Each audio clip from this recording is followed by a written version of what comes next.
Question 5 ரூபாய் 80 பைசாவில் 20 பைசா என்பது எத்தனை சதவீதம்? 5.80ல் 100% வைங்க. 5.80 ஓகேங்களா? 5.80 அப்படிங்கிற 100%. இப்போ அதில் 20 பைசா கேட்குறாங்களா? இதை எப்படி 20 பைசாவை மாற்ற முடியும்? யோசிங்க. 58 29ஆல் வகுத்தீங்கன்னா எவ்வளோ வரும்? 20 பைசா வருமா? லாஜிக் அவ்வளோதான். ஏன்னா 29 ரெண்டாவது 58. அப்போ நம்ம என்ன பண்ணிடலாம்? 100 29ஆல் வகுக்க முடியுமா அப்படின்னு பாருங்கள்.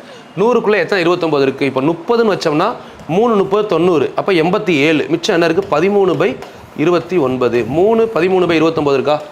Option B. அவ்வளோதான் ஆன்சர். புரியுதா? இங்கே நம்ம இதை எப்படி கொண்டு வர்றோன்றதை யோசிச்சோனாலே ஆன்சர் முடிஞ்சது. இல்லை நான் செயின் ரூலில் பண்ணுறேன் அப்படின்னா 580 100%. அப்போது 20 நமக்கு தேவை 20% தானே, 20 பைசா தானே. அப்போ 20 பைசா எத்தனை பர்சன்டேஜ்? டிவைட் பண்ணலாம். ஈக்குவல் பண்ண முடியுமானா முடியாது. 1 0 1 0 கேன்சல். இங்கே கேன்சல் பண்ணிங்கன்னா 29. 100/29னா 3 13/29. அவ்வளோதான் ஆன்சர்.